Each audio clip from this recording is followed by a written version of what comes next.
¿A Salomón se le transfirió así la sabiduría directo cuando la pidió, o se le entregó una oportunidad para que pudiera desarrollarla? ¿La sabiduría se adquiere de forma directa o se desarrolla? Igual que la prueba produce paciencia.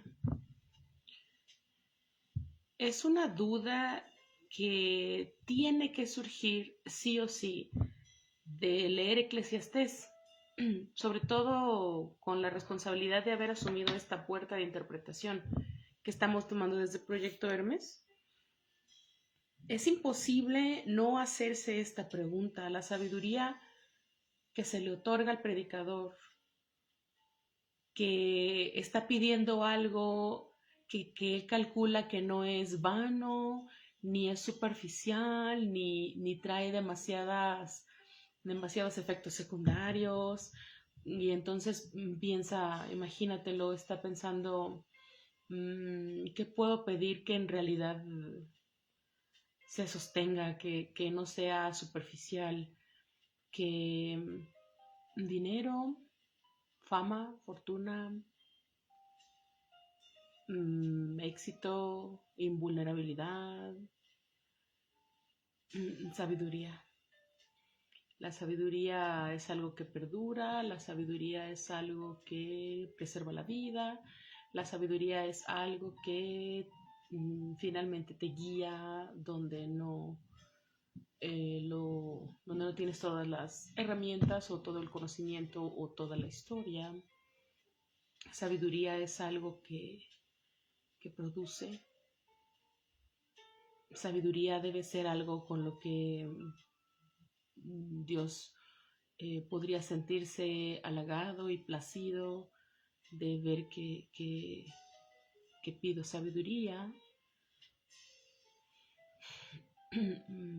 Digo, y eso es lo que se me ocurre a mí pensar. En realidad no es que yo te esté diciendo así pasó, pero nos permite desarrollar esta narrativa porque es lo que después estamos leyendo en Eclesiastés. Eclesiastés llega a un Salomón que ya probó de todo, haciendo siempre la salvedad de y en todo esto la sabiduría no me abandonaba, ¿no? No es que decidió desquiciarse o alejarse de la sabiduría. Dentro de la sabiduría que había obtenido y cómo la sabiduría le permitía no tener una sobredosis, no cometer un delito, no, tú sabes, en todo eso la sabiduría no le dejó. Este es un asunto de alguien que se dio a experimentar, no porque quisiera perder el tiempo. Pues recuerda que pidió sabiduría, ¿no? Entonces, en pedir la sabiduría está la intención de querer trascender. En pedir sabiduría está la intención de vivir en paz y felices. En pedir sabiduría está el deseo de crear con la menor cantidad posible de fracasos o de bancarrotas o de daños irreversibles. En pedir sabiduría está un deseo de vivir en plenitud, de ser felices, de tener asegurada la vida después de la vida, de tener, no que esté asegurada porque te firmaron un papel, nadie te puede firmar un papel, nadie te puede dar ese tipo de seguridad firmada o jurada. Esa seguridad de la siguiente vida es la falta de miedo por la vida después de la vida, por lo que hay después de fallecer. Pero en la petición de sabiduría, en el deseo de ser sabios, está esa voluntad, está esa intención de trascender, de hacer eco en su época, de dejar un legado. No hay una intención. Y fíjate que me hace pensar en la intención previa al milagro de Jesús de sanidad o distintos otros tipos de milagros, pero generalmente estamos hablando de aquellos que son individuales, ¿no? Y que de tú a tú, por eso menciono los de sanidad, pero no son los únicos. Este asunto en el que la mujer toca el borde de las vestiduras o las personas abren un hueco en un techo en propiedad ajena, o en cuyo caso las personas responden con claridad, quiero, cuando Jesús les pregunta si quieren ser sanos. Por supuesto, para eso estoy aquí, no tengo nada que perder. Y ese tocar fondo que implicaba el no tengo nada que perder, romper reglas de santidad, romper reglas sociales, toda mi vida está rota. De donde estoy, ¿qué más me pueden hacer? Encerrarme, mirarme feo, después de todos los años que llevo encorvada, después de todos los años que llevo sangrando, después de todos los años que estoy viviendo en la periferia porque soy leproso, después de tanto tiempo o toda la vida de no tener la vista, de estar endemoniado. El milagro empieza donde la persona expresa la voluntad, donde la persona le destella esa imagen de Dios y dice, ya no quiero esta vida, quiero vivir de otra manera y tener la fe de que otra manera de hecho es posible y que no tiene nada que perder. Incluso si confirman que otra vida no es posible y pues deciden que mejor ya se acostumbran a esa miseria, pero los milagros de sanidad de Jesús empiezan no con Jesús sanando, no con Jesús untando el lodo, no con Jesús tocando a la persona. Estas personas vienen, rompen todas las reglas que hay delante de ellos para poder acceder a Jesús, porque no tienen nada que perder. Ese haber tocado fondo y decir de aquí a dónde más, que sigue morirme, pues ya descansaría, ¿no? Porque esto no es vida. Llegan a Jesús y fíjate cómo es leer, porque la entonación con la que leemos la Biblia también es una interpretación. Y tiene intención, ¿no? Cómo leamos las escrituras. Y en este caso, imagínate leerlas de este modo que no es forzado, ni lo estamos apretando ni inventando, sino que se sostiene con el discurso de Jesús.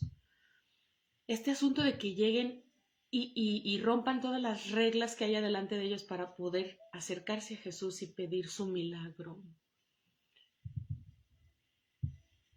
Y que Jesús diga y leamos como, tú ya estás sano, ¿no? Esa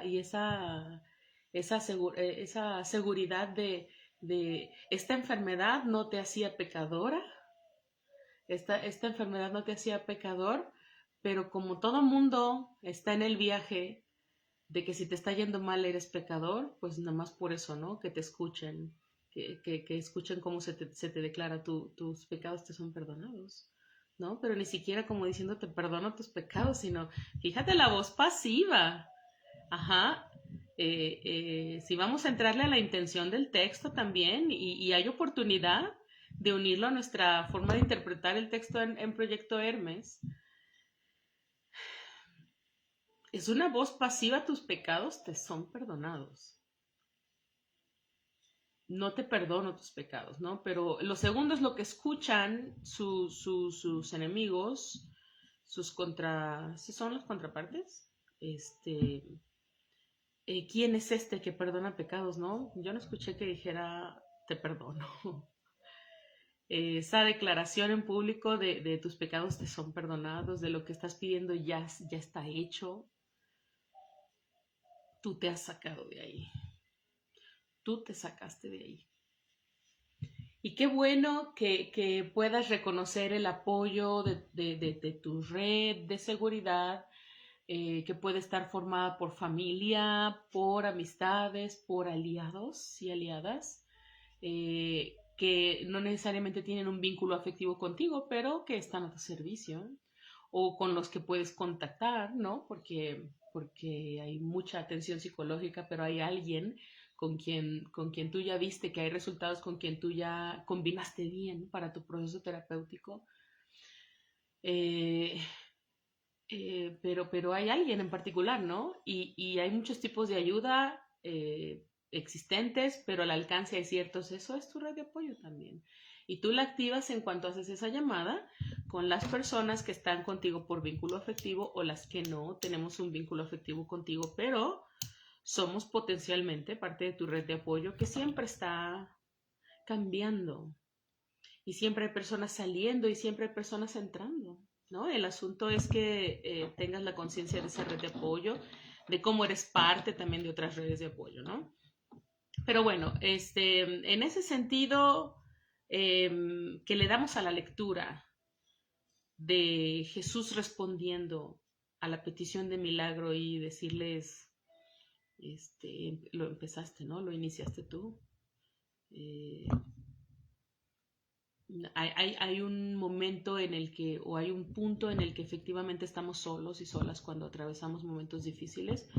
Es legítima la sensación de soledad porque por muy cercana que esté mi red de apoyo de mí y muy activa que esté, hay un punto en el que ellos no pueden vivirlo por mí, en el que no pueden evitármelo, en el que me hacen más daño tratando de evitármelo o tratando de resolverme.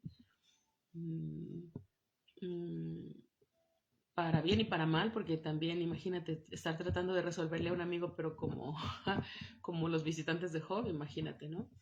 Eh, entonces sí hay un punto en el que estamos totalmente solos y solas y es legítimo sentir esa soledad.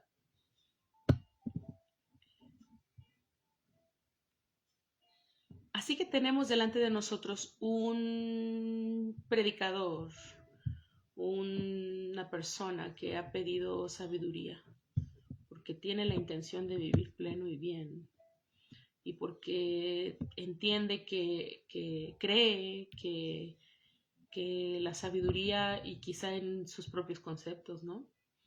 Es lo mejor que se puede pedir, es lo que más va a perdurar.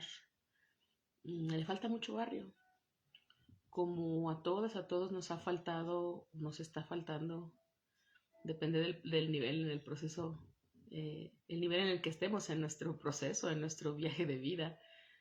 Mm, mm, queremos las cosas, pero bajo nuestra definición, ¿no? Y, y cuando decimos que Dios es un Dios de orden, lo decimos con nuestra definición de orden, ¿no? Y cuando venimos a ver el texto bíblico y nos damos cuenta de que el orden de Dios es un caos para nosotros, porque, porque es un caos hasta este, a nivel de clima, es un caos. Eh, pero la naturaleza, la creación sigue su orden natural, el planeta se simbra, se acomoda, el planeta remueve en sus cimientos y remueve en sus masas de agua y se renueva como le da la gana y tiene sus propias leyes y las sigue y el orden de Dios nos provoca caos. El orden de Dios no es el orden que nosotros deseamos, que anhelamos porque nos da seguridad, ¿no? Es entendible, pero limitar el orden de Dios a cómo nosotros nos da seguridad, que en nuestro concepto las cosas estén en orden, bajo control, resueltas, pacíficas, pero en nuestra definición humana tan limitada. Pues el orden de Dios es caos para nosotros, entonces ¿qué tal si la sabiduría de Dios no es la sabiduría humana, que es la que esperaba este hombre, con muy legítimo, pero con la idea, ¿no? que tiene, faltándole barrio, faltándole experiencia de vida, que de repente pida sabiduría considerando que va a vivir en la plenitud, por ejemplo, en la que otros le han dado ejemplo, la plenitud en la que el ser humano más desea, con las limitaciones de su mente y experiencia que tiene, está pidiendo sabiduría para que las cosas resulten de cierta manera como siempre se me enseñó, como yo aprendí, pero básicamente de aprendizajes teóricos, de aprendizajes de generaciones a generaciones transmitiendo el conocimiento. Y resulta que hay un componente de la vida que no se ajusta a la intención de orden y paz y estructura que la iglesia enseña. Hay un área de la vida que, por no decir que toda la vida es caótica, y esa es su naturaleza. Porque podemos controlar mucho en la vida, pero no controlamos todo en la vida, ni controlamos la vida misma. Es el conocimiento de mucho de lo que no controlamos y que afecta, que nos afecta, que nos construye y nos destruye. Que el hecho de estar tan conscientes de todo lo que no controlamos y que nos afecta, es esa sensación con la que después vamos y visualizamos Génesis 3. Es el árbol del conocimiento, del bien y del mal, es el árbol de la sabiduría del conocimiento, y se consume, y lo que hay delante de uno tras consumirlo, ese abrir de ojos respecto de tanto que existe que no controlas. Es el árbol de dejar de faltarte barrio. Y cuando estás delante de las situaciones, principalmente las dolorosas, principalmente las pérdidas, principalmente lo que más sufrimiento puede producir, y el conocimiento de todo eso, el conocimiento de que en realidad no conocemos tanto, porque si lo conociéramos no habríamos caído en esto, no habríamos decidido aquello, no habríamos actuado cuando pudimos no hacerlo, no habríamos dicho o habríamos dicho.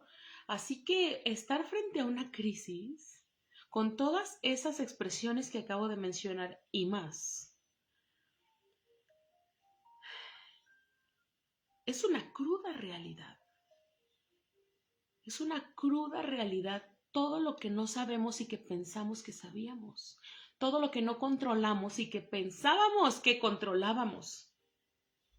Todo aquello que según nosotros no nos hería, no nos podía tocar, no nos podía trastornar, y sucede. Y caemos en el engaño, caemos en la estafa, desarrollamos expectativas por encima de lo razonable, de lo saludable, construimos en la mente. Y realmente cuando estamos frente a este entendimiento, después de probar el fruto del entendimiento, ese abrir de ojos implica ver nuestra propia desnudez como algo de lo que hay que avergonzarse, como algo que hay que ocultar, como algo que es demasiado para soportarlo de un jalón, la propia y la del otro.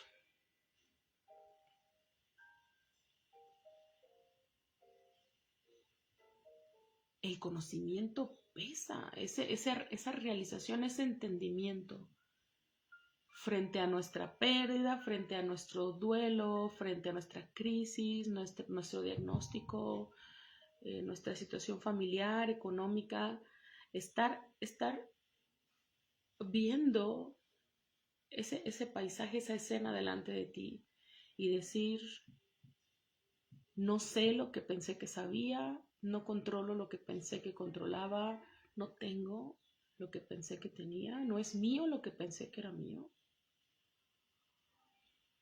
no se queda lo que pensé que se quedaba. Y ese golpe es una dura realidad, que quizá no moriste, como bien la serpiente dijo, no se trata de perder la vida. No hubo mentira allí, ¿no? En ese razonamiento, en esa serpiente, que es uno platicando con uno mismo. Recuerda, Pepe Grillo no es un grillo real, es la conciencia, ¿no? que tiene que desarrollarse para que el niño pueda ser un niño de verdad. No es un grillo literal, y cuando crecemos todos lo sabemos, que es un símbolo, y entonces la serpiente, este razonamiento, esta mente que era la más astuta de la creación, del Edén, dice, ay, no voy a morir. ¿Cómo me voy a morir por una fruta?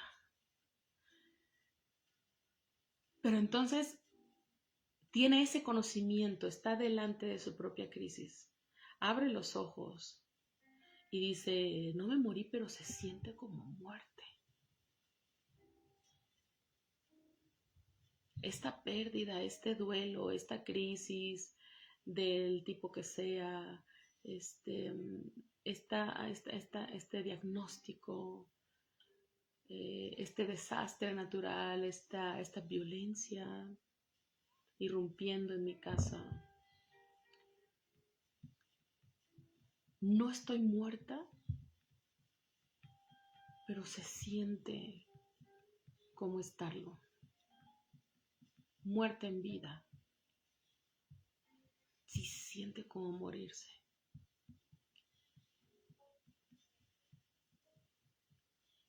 Y el predicador está replicando esta experiencia, o más bien está hablando de esto que tenemos como relato de origen en Génesis. Y qué buen relato, la verdad. Fíjate cómo entonces ahora tenemos a una persona que por experiencia está diciendo, sí, así es. Entre más entiendo, lo que entiendo es que no entiendo mucho, entre más soy consciente me doy cuenta de que no es mío lo que pensé que era mío, de que no es duradero lo que pensé que lo era, que no controlo lo que pensé que estaba bajo mi control. Es un peso, es una carga muy profunda. Así que esa es la sugerencia, o esa es la teoría que saltamos para que tú me digas, Salomón pidió sabiduría, el predicador pidió sabiduría, por todo lo que ya mencionamos. Pidió sabiduría, ¿se le dio directamente? Se le hizo así como que un cambio y de repente es el más sabio y este cerebro crece y se fortalece y de repente es el más sabio, ¿no?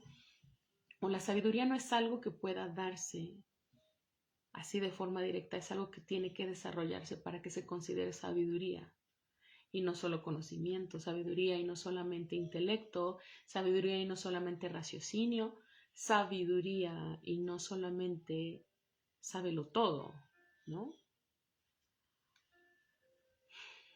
Y como no se puede transferir lo que pediste, entonces se va a crear la situación y se te va a dar el acompañamiento para que con seguridad, para que sin perderte a ti mismo, porque fíjate qué hermoso otra vez que diga, aquí está, además de eso la sabiduría no me abandonaba, ¿no? Que tampoco es como que la sabiduría que está aquí en mi mente, la sabiduría que después me doy cuenta que no puede uno contener, y que también estás delante de la falta de o la extensa sabiduría de quienes te rodean, de quienes escuchas su opinión, de quienes están para ti y de para quienes tú estás. Y la sabiduría no le soltó, siempre hubo esa conciencia de esto no es para echarme a perder, no quiero echarme a perder, me siento como echado a perder porque pues realmente todo lo que tuve no funcionó y traté de pedir algo que perdurara y resulta que es vanidad. Pedí algo que es vanidad igual que todo lo demás que yo por eso descarté para no pedir, ¿no? Aunque sonaba muy tentador.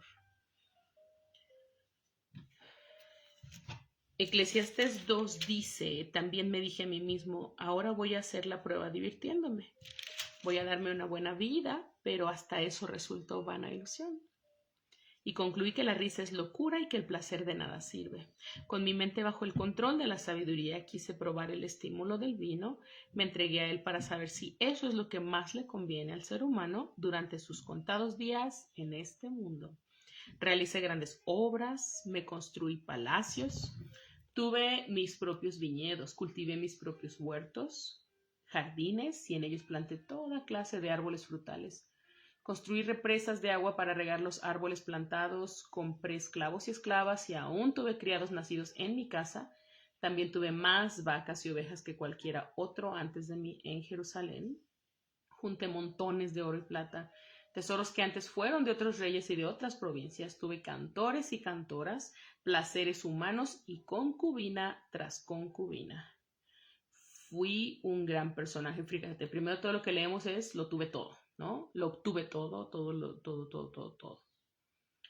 Y luego lo fui todo. Fui un gran personaje, llegué a tener más que todos los que fueron antes de mí en Jerusalén. Además de eso, la sabiduría no me abandonaba, salvedad. Nunca me negué ningún deseo, jamás me negué ninguna diversión. Gocé de corazón con todos mis trabajos y ese gozo fue mi recompensa.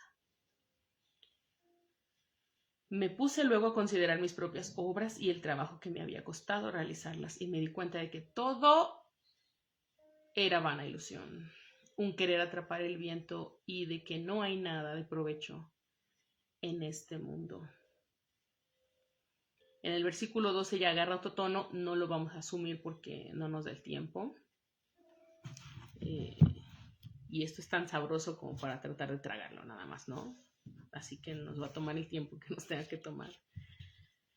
Si la sabiduría no se puede obtener, no se puede intercambiar o depositar directamente. Entonces la sabiduría era que la sabiduría básica que sí puede controlar uno le dé para experimentar, todo le dé para intentar, todo le dé para luchar por todo lo que desee y pueda luchar, de tratar de conseguir, de ir en busca de una vida plena, saludable. Ese es nuestro empuje humano. Pero en el proceso, pues muchos nos perdemos, ¿no? Y nos enganchamos en algo y entregamos todo, perdiéndolo todo, y nos vamos corrompiendo y nos vamos por otro lado, ¿no? O sea, pero las personas lo que quieren es vivir y vivir en paz y en plenitud y, y ser felices. Pero en el proceso nos perdemos y qué bueno que esta persona, la sabiduría que se le otorgó, la sabiduría que tenía, que fue con la que pidió que era sabiduría, la sabiduría de quienes le rodearan, le alcanzó para no perderse en sus experiencias, pero experimentarlo todo para poder identificar, pues, por dónde es, qué sabiduría, qué conocimiento puedo transmitir, qué conocimiento puedo dejar con el que pueda trascender, qué le enseño a la gente de mis experiencias como el más sabio del mundo, porque al más sabio del mundo, claro que la gente se va a formar y se va a congregar para escuchar lo que tenga que decir. Claro, y con esta voz, con este micrófono delante de mí, con esta atención de multitudes, ¿qué tengo yo para decirles? Estoy igual que ustedes.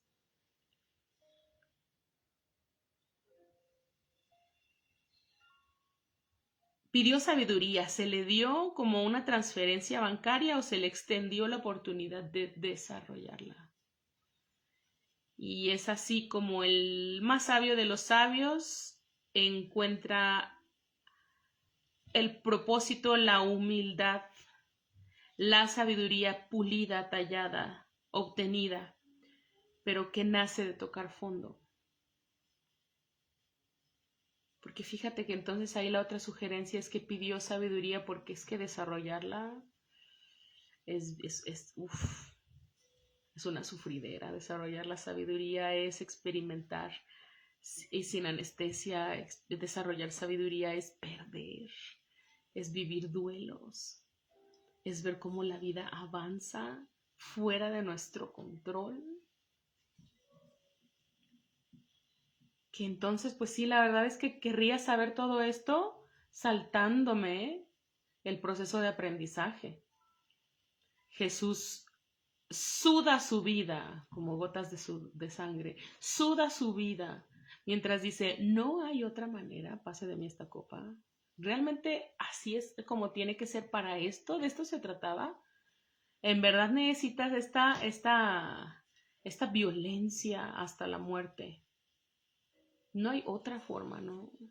De verdad tengo que hacerlo, llegar hasta lo último. Yo no quisiera saltárselo y no puede. Y el hecho de que el predicador venga y su legado de sabiduría sea, es vana ilusión tratar de evitarse el sufrimiento para ser sabios. Nadie puede evitarse el sufrimiento para ser sabios. Tenemos que pasar por ahí. No hay de otra. Pero ya vengo yo desde la experiencia, desde tenerlo todo, saberlo todo, haberlo obtenido todo. No hay quien se escape. La sabiduría no está la sabiduría adquirida no está en poderse saltar el sufrimiento, sino en hacer las paces con esos procesos, hacer las paces, procesar lo que se experimenta, desarrollar sabiduría que nos convierta en personas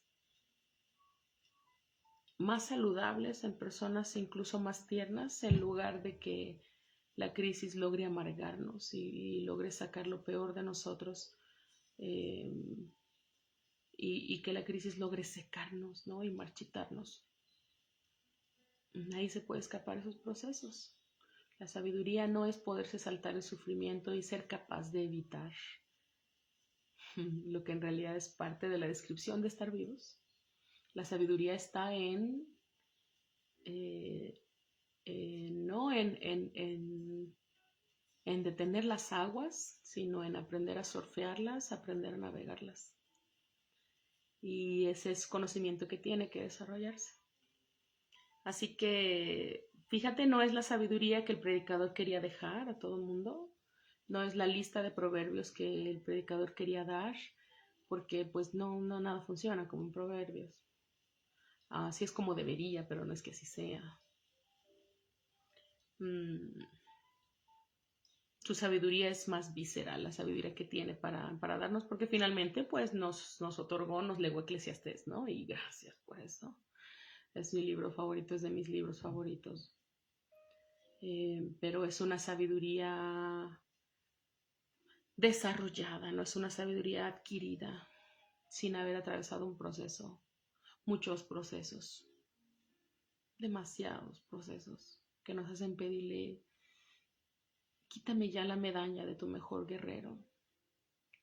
No me quieras tanto si esto es amor tuyo, si esto es plan divino, no me planifiques tanto. Dame un break. Y esa es la sabiduría que perdura. Justo la sabiduría que intenta ser sabiduría desde saltarse la experiencia difícil es la que él tanto está sufriendo, ¿no? Porque él la tiene y por ahí no era. Justo la sabiduría que perdura y que no es querer atrapar el viento con la mano, algo que perdura en medio de nuestra vida tan efímera, los días, durante los contados días que tenemos en este mundo, que es más consistente y es esta sabiduría que viene del quebranto, que viene de experimentarlo sin tratar de saltárselo. Y que hay más sufrimiento en tratar de saltárselo, de saltarse la crisis, hay mucho más sufrimiento y mucho daño colateral que hacerle frente a la experiencia difícil. Es una sabiduría que se desarrolla, que no se nos puede otorgar, entregar como una transferencia bancaria o como vaciar dentro de una taza. Así que bueno, que nos agarre confesados. Nadie se puede escapar. Pero hay esperanza, ¿no? En el hecho de que alguien ya venga de allá y diga, por acá no es, esta es tu señal. para que te frenes acá. Vienes por de donde yo vengo de regreso, por acá no es. Y enlistó un montón de cosas, por acá no es aquí utilizando actividades que no son malas, pero que las estamos usando para evitar, para evadir, eh, para huir en lugar de para vivirlas, para disfrutarlas. Por acá en el placer sin propósito, por acá no es tenerlo todo, por aquí no es obtenerlo todo, disfrutarlo todo. eh, em, la búsqueda del placer por acá no es. O sea, todo esto sí tiene su propósito, pero por acá no es. Es sabiduría que podemos percibir en Eclesiastés y que aún así, teniéndola por escrito, lo que nos está diciendo es, ni siquiera vengas y trates de aprenderte la Biblia por pensar que de esa manera te vas a saltar cosas que te quisieras saltar y nadie puede. Por acá, ¿no es? Ya sea en otro lado. Esta es tu señal. Nos vemos el próximo domingo, la próxima vez que podamos. Para continuar, no hemos terminado el capítulo 2 de Eclesiastés, pero estamos entrando a una situación de todavía más sufrimiento. Lo que yo construí, lo que yo amasé, y con mi vida tan cortita, ¿quién se lo va a quedar? ¿Quién lo va a continuar? ¿Quién lo va a querer como yo? ¡Auch! Y ya entonces por ahí viene Eclesiastés 3, todo tiene su tiempo y todo lo que se quiere debajo de la tierra tiene su hora. Ajá, pero Eclesiastés empieza en Eclesiastés 1:1, no en 3:1. Todavía podríamos decir que puede que empiece en el 24 del 2, hay finales, pero casi siempre. Eclesiastés, sí, Eclesiastés 3. Todo tiene su tiempo, amén. ¡Auch! ¿Por qué nos saltamos los primeros 2 capítulos con tanta facilidad como queremos saltarnos las experiencias dolorosas? Nadie puede culparnos por querernos saltar de todas las experiencias dolorosas y para eso tenemos el pase de mí esta copa, para que no nos sintamos culpables ni nos sintamos cobardes y malas personas. Nadie se escapa de decir, esto no lo quisiera vivir, esto no me lo merezco, porque si yo esto o lo otro, fíjate cómo esa pregunta de tanto que di, tanto que etcétera, ¿por qué si yo lo hice todo bien? O sea, fíjate, sigue siendo esa misma intención, ese mismo deseo humano de poderse saltar el sufrimiento. Por lo que sea que hayamos dado, por lo que sea que hayamos hecho, por lo que sea que que nos hayamos frenado o lo que sea, como esperando que por eso acumulamos puntos para poder saltarnos lo que ningún ser vivo puede saltarse en el orden de su creación, por la naturaleza de su creación, como descripción de estar vivos, punto. Que lo cristiano no quita lo humano. Por ahí nos vamos.